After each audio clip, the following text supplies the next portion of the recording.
Alright, welcome back to another league race. This time we're with TMC, and this time we are in round number 4, Baku. Sorry for not having anything last week in China, but to be honest, it was a shit show, and the recording effect up, so that's why we didn't have anything then.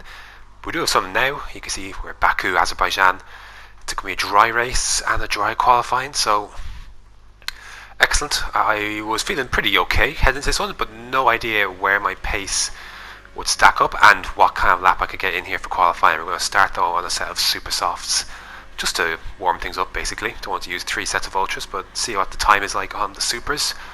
Come across now for my first lap on this run. It's going to be around 38.2 I believe, which was good enough for second for the time being, but of course more and more lap times came in and that obviously fell a bit, so I decided I put enough fuel in the car for 2 runs. So but basically, it's basically 4 or 5 laps. Like you have your warm-up lap, your flying lap, cool-down lap, another flying lap, and then another in lap. So, anyways, on the second run though, we're marginally improving, and I'm thinking, is this really worth my time? But then I hit the barrier, and it certainly wasn't worth my time to finish the lap then. So, which probably was actually worked out for the better, to be honest. But, anyways, in we went. Stick on a set of the ultra soft tire, and then seeing where the pace will stack up, and then maybe we could even get maybe 2 runs heading into this one, into this final para qualifying. So we shall see. As the guys wheel me in. Why did I leave this much time in? Alright, there we go. So here we go. Our ultra soft run. First ultra soft run. You see we've dropped down to 9th place there. Open the DRS. Where obviously this was a shit lap as well, by the way. I had a scrape or 2 at the wall. It was really, really bad. So at 37.4, I thought, oh man, there is some time left in this lap. I know it. So last run now. You can see qualifying is over, but I'm on my flying lap now. I was doing well enough. Anyways, I was improving. As I go through this section, I increased that. Well, I actually lose about time, didn't I? But in general, a bit of a bump there. But in general, we're still on to improve though, so that was the main thing. Much better section here at the beginning of sector 2. The exit is what I screwed up the first time. You can see how much time we're gaining on the previous lap, and again I'm going to eventually gain a bit more time then on exit. Actually lost a good bit to be fair, but I got distracted, lots of yellow flags and stuff going on, and I just lost a bit of focus. There's that car there as well, but sure, by the time I'd done that, I saw that the wing had already been damaged.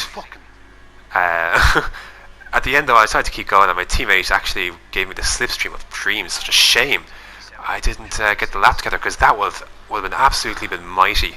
But I appreciate my teammate doing all the same. He did, like, that was not planned. That's just how it fell. So thanks to my teammate for that. But unfortunately, I couldn't improve in the lap. But I did get 7th in the end. I marginally missed off of John in 6th. That would have been nice. But anyways, maybe any other improvements would have actually got me nowhere. So strategy, it's going to be a one-stop. Going to pop on the softs, maybe lap 7 or so, go to the end, see how it goes, put lots of fuel in the car, and yeah, see where it takes us. But starting a lot higher than I anticipated, so I'm thinking I've got a good chance to be away from a lot of the carnage. So here we go then. Get ready for the lights to go on and then off, and then away we go. Much better start than John, who's on the super softs. I got on the ultras. It's a better start, but immediately John runs into the back of Paco, and there goes his wing flying across the screen. I thought, ooh, that's interesting, but I need to get ahead of him though. John tries to go for it, loses more wing on the backside of Leclerc, and a little bit of a half spin there. But I am ahead of John, and that's crucial now that he has wing damage. I go to the left hand side to try and cover him off. And I file in, braking very early because the guys in front, you gotta take it easy on lap 1. But going to settle now into 6th place, and I was very happy with that. Let's get the jump on John, and I knew John had wing damage straight away.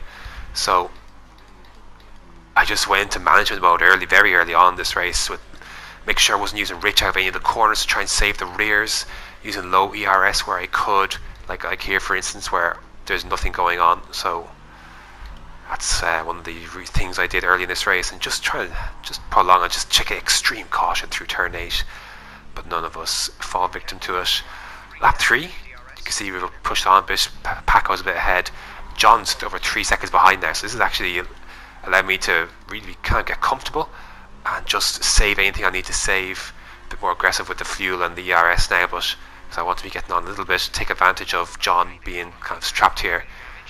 Lap 5, it's the tyres are getting. John's actually closing in on me a bit because of these super softs, but it's just getting a bit. The tyres are getting a bit uncomfortable. Not so much in carcass temperature, but more so actual tyre wear. The rears were going a bit, and I could feel the rear just kicking out a bit at some corners. So I had to be very, very careful on through the slingshot section because I've seen too many cars bin it at that section, and it was.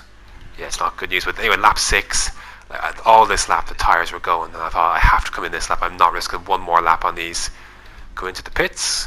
You can see where the rears are. Like, look at that. Like that was a scary moment for sure, and a slow pit entry. But I also decided in that split instance I brought up the tyre percentages. I thought, no way, I'm doing one more lap on these 75%. So that was another thing I had to consider as well. But we are going to the soft tyres to the end. You can see we're going to pop into a nice position, like still in the points. But we're going to pop out just ahead of Leclerc. Leclerc was ahead of me before the stops. He pitted early. I believe I don't know if he had wing damage, but he pitted early and has lost out on track position anyway. So that was effectively P5 I was in. So that was pretty cool. But I knew that he was ahead of me for that opening stint, and because he was ahead, I knew he was quicker. I just can't put 2 and 2 together, obviously, and yeah, like nothing I could really do. I tried to get back into the tow, and then I decided to save ERS because I did think that Leclerc would drive away from me at this point, and that wasn't the case. He actually didn't drive away from me. I stuck within this range of kind of 1 second, 1.1, and unfortunately, I was happy to do that. But the likes of Bugatti, I know Kevin as well, they're behind me. And I was a little bit concerned about those guys getting closer and closer and closer. I'm thinking, is this going to be a repeat of China?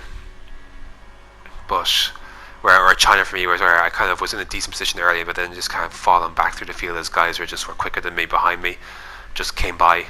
Anyways, see the gap to Bugatti there, and he's at the fastest lap as well, so I was a bit worried. Lap 11, you can see right there with Leclerc as well. So in P7, so I'm in a good spot. Just filing through 2 seconds, the gap to Bugatti, and then boom, the safety car is deployed. I'm thinking, what is this come out for? What on earth is this come out for? So just went into management mode straight away, lean fuel, no ERS deployment, and then you can see then the Red Bull of Raikkonen, or the Toro Rosso of Raikkonen, parked on the exit of turn 8 with no front wheel. So it's like, okay. But the thing is, I had a look at my tyre wear and the track position. I thought, no, it's not worth pitting, let's go. We'll continue on with what we have. The tyre wear isn't enough, and I can just go on with these softs. And everyone else kind of the same train of thought. I think, not too sure who pitted there, but maybe Wislig. No, it was Wislig actually. It might be someone else. But anyways, not many of the front runners. None of the front runners pitted, and so now we're lap 13, getting ready for the restart. I know Bugatti's behind me. I knew he was catching me beforehand. I did see him in my rear view mirror though. I did see that he had a heavy turn coming down the hill before this section here with the wall, and I thought maybe he might have lost wing damage, and I think he wasn't gaining as fast as he was, so if even I was actually extending the lead a little bit, so I think he possibly had wing damage. But I knew, shoot, I'm going to have my work cut out trying to stay in front of these guys. But you see that little split second there, I thought, shit, I thought I actually got a good run to begin this, but I could have been a little closer. But Leclerc and Paco, I'm really just being careful. I want to stick to the racing line more than anything else. Switch back across. Bugatti's kind of boxed by Paco on the outside. And then Leclerc has got by Paco. Paco going left, then back across. I'm kind of boxed in by Paco. The door opens, so then the inside for Bugatti to go through. I'm thinking, oh no. Now RW's right behind me as well, so I was very, very aggressive. Rich fuel, overtake mode. I had to keep this position, and he was a little bit too far to think going up the inside. But then Paco's going to have a moment at the one. He careens into Bugatti. I'm going to nip through both of them, and I'm back up into P5 behind medium pilot Leclerc, Wislig, and I'm not too sure who else is up here. But kind of just settling in then to P5. I know RW's behind me, and I was conscious of that, but just settling in. And thankfully I wasn't collected in the Paco Bugatti kind of pile up there. lap 16, time has gone on. You can see we're keeping up with these guys, the front runners. So I'm not too sure who was in first, but they were definitely holding up the likes of it was Lyronix. Lyronix is in first, or Arl Hulkenberg. So I'm not sure what was going on here, if he had damage or something that was holding these guys up, but his pace just was, look, when I can keep up with medium pilot, that's when something's going on in front there. That's just being honest. So just being careful. I had a very close call with that wall there. Was very, very lucky. I was like, oh man, you are so lucky not to have wing damage right now. But RW is behind. I have to pull into overtake again, Rich, because I'm generally afraid that he's going to get me, but I think he's probably too close anyways, and I'm going to get caught anyways because he has the DRS, the slipstream. I decide to go to the left, the inside, make that intention early, so make him go to the right. You see he has to duck to the right. Just left alongside him to keep it, unlike, say, Leclerc earlier. I've run a little bit wide, and that kind of puts him on the curb a bit. I didn't like that, how that went down, and Kevin moves by into 6th place, so I thought, damn it, I didn't like that. But anyways, I kept that position, and on we go. I think RW actually retired from the race later on, so it didn't really matter in the end. Last 17 though, I'm a lot closer to these guys now. I'm thinking, what on earth is going on up here? And Kevin's here as well, close behind, so I'm thinking, how is this going to shake down? I'm going to get a nice bit of slipstream and DRS though. And you're going to see the carnage that's about to ensue in front of medium pilot and Leclerc coming together. A nip through there somehow. How did I not end up a part of that mess? It did allow Kevin to go through. But Kevin's actually, he didn't get, this wasn't an eagle overtake by the way. That was the game recognised that as a clean overtake, but Kevin's actually going to let me go to give you back the position. And I kind of weed to say, well, not that you'd ever know, but I weed to say thank you, I appreciate that. I think you have to pick up on the signs here and there, but look, a lap later, I mean, nothing I could do really about this. I mean, just kind of dip in. But the thing was that as Kevin was coming by, so Anthony was very close as well. Anthony was on super softs. I'm thinking, ooh, so who am I actually racing then? I thought, I was thinking, this is my thinking at the time. Okay, Kevin, he'll go, he'll drive on. I knew that. But what kind of condition is Anthony in? And so I had a quick chat with Jeff, driver behind, and discovered that Anthony was on old super softs, but they're 7 laps old. I thought, ooh, they'll go to the end. Whereas my softs are getting on 13 laps old now at this stage. So I knew that it was going to be difficult to keep Anthony behind. And I mean, look, what can I do? I've got low ERS, I'm using fuel. He's going to get me well before the corners. There's no chance I could fight that back, unlike I did with RW. I wasn't anywhere close to fight that. So he'll go through, and I honestly thought I'd leave him because he'll probably catch up to Kevin, and he could get a puncture later on because there's 6 laps left. I thought maybe that could be a factor as well. So I go into management mode once again. Afri Fish is a long way behind, so I can just settle into this P4 and see what the rest of the race brings.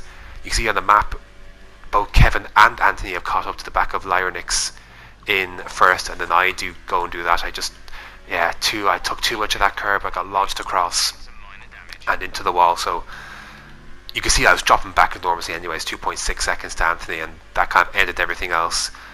For me at this point, it was just minding myself through the S's, the slingshot section here, make sure I didn't make other contact with the barrier, and it was just bring it home from here. But you can see the front 3 on the map. This is lap 26 by the way. The front 3 on the map: Anthony, Lyronix and Kevin. It's a drag race to the line, and it's one that Kevin will win. You're going to see it pop up here. Wow, I was shocked. I wasn't sure if he could get it done, but there you go. Boom, 4th place for me.